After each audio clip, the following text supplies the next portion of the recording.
minutes. Enough about me. What about you? What about me? Well, I'm not dropping any names. I said. As far as I know, nobody knows who I am. That's right. And I'm some kind of musician. You're in some band that may have made a blip in GQ and in Playboy. In Playboy and Melody Maker. And you are New Music Express. And you are a question in Trivial Pursuit. In Trivial Pursuit 92 edition. Look it up. You've got more fame than most people I know. Right, but now I'm drunk in a garage. I have all this fame, yet I'm drunk in a garage in Redford. And I still have a job. Mm-hmm. Music's bullshit, really, when you think about it. It is. It's all luck of the draw. Yeah.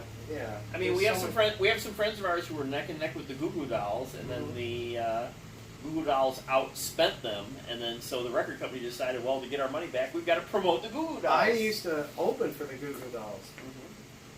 I don't think I knew this. Yeah. Back before they were big. Yeah. It was probably in the 80s. Back before they had those two big songs and a heroin addiction. Right.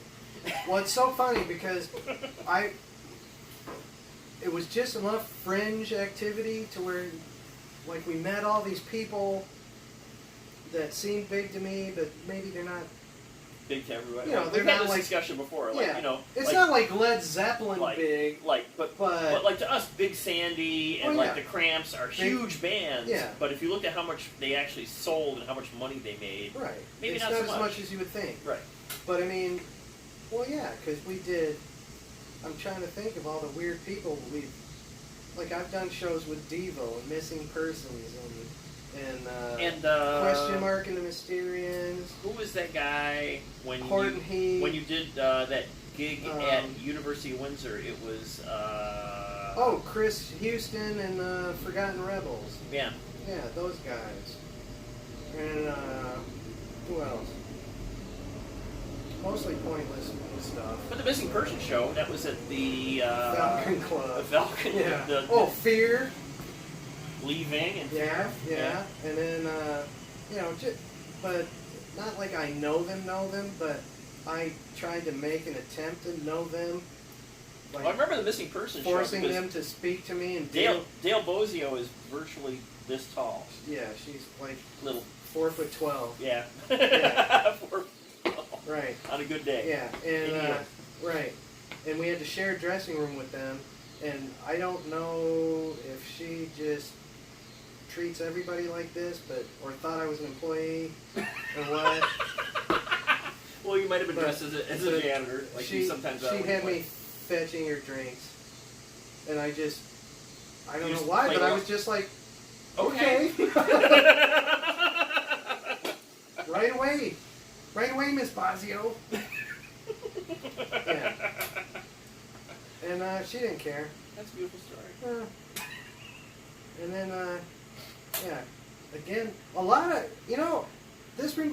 of surprising action at the Falcon Club at Hamtramck back in the 80s, because we opened, and now this story I can't even substantiate at all, because I've met people, more than one, like several people have come up to me and said, oh, I saw you open for Fear at the Falcon Club, and I have a flyer from that show, and you autographed it, and me and no one that was ever in the band remembers doing the show at all. Really? Yeah, I swear to God.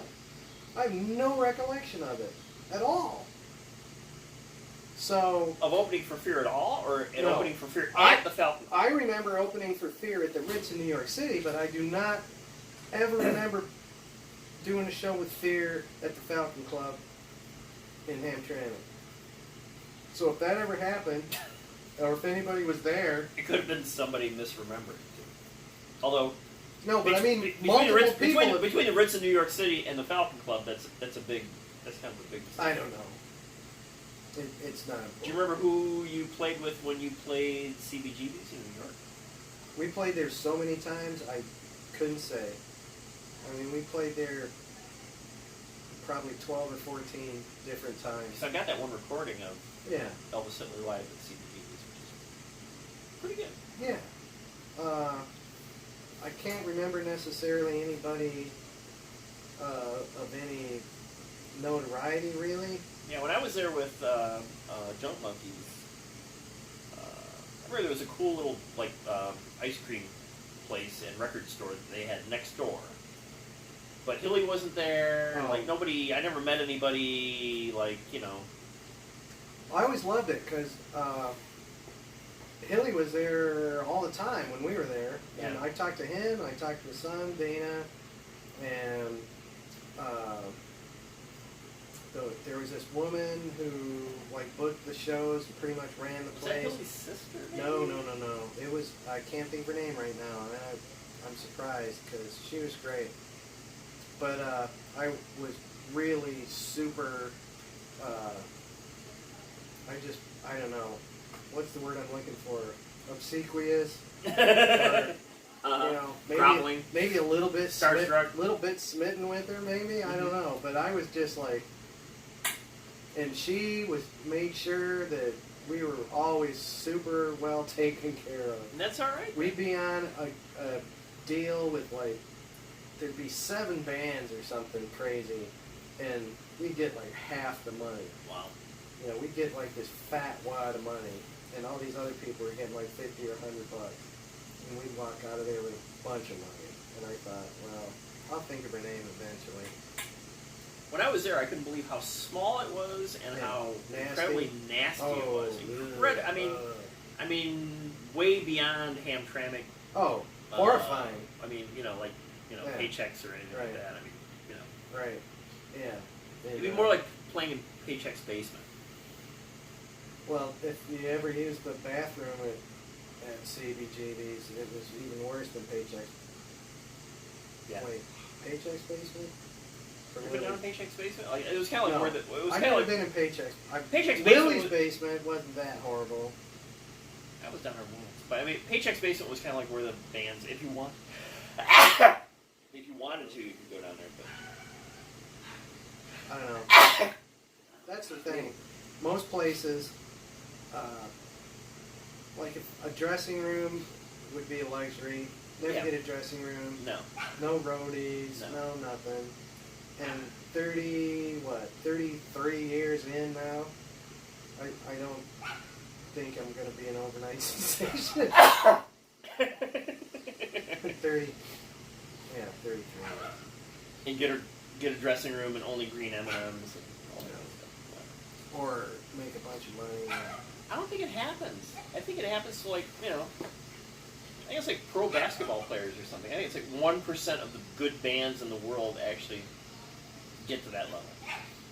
And I don't think it has anything to do with how good you are either. I think it just has to do with if somebody in the right position likes you, some A&R puts a push behind you and puts and it's money. Now maybe less so now that everything's streaming and digital. Yeah. And do you really need a label? And do you really need A&R people to love you and everything else now? Probably not. I mean, you're pretty DIY at this point. Oh, totally. Yeah, I don't know. Your back catalog is owned by a company that probably doesn't even know they own it. The first 3 albums are owned by Warner Music Group, and as far as we can tell, they're buried because there was this. You're on no streaming. There's a small label in Kansas City, and they had this big plan because the guy. Yeah, he was trying to free your stuff up, right? Guy was a big fan. He says that he was going to. He wanted to get control of our back catalog, re-release everything, and it was going to be great. And then the attorney that he has for his label, small label, but I mean, a big hit for them is a few thousand copies. And I said, oh, I'm sure we could do that, Right. And so this guy dug and dug and dug, and somehow said, yeah, it looks like because of buyouts over the years. Right. Because Restless was part of Enigma, which was part of Capitol, which got, at one point, I think Sony bought all that, and then Warner Music Group bought all that, and somehow it's all on Warner Music Group and it's all buried. So, I don't know. Don't matter, really. No, because you can re-record all that stuff if you want. That, I mean, are I the original recordings that precious that you care? I mean,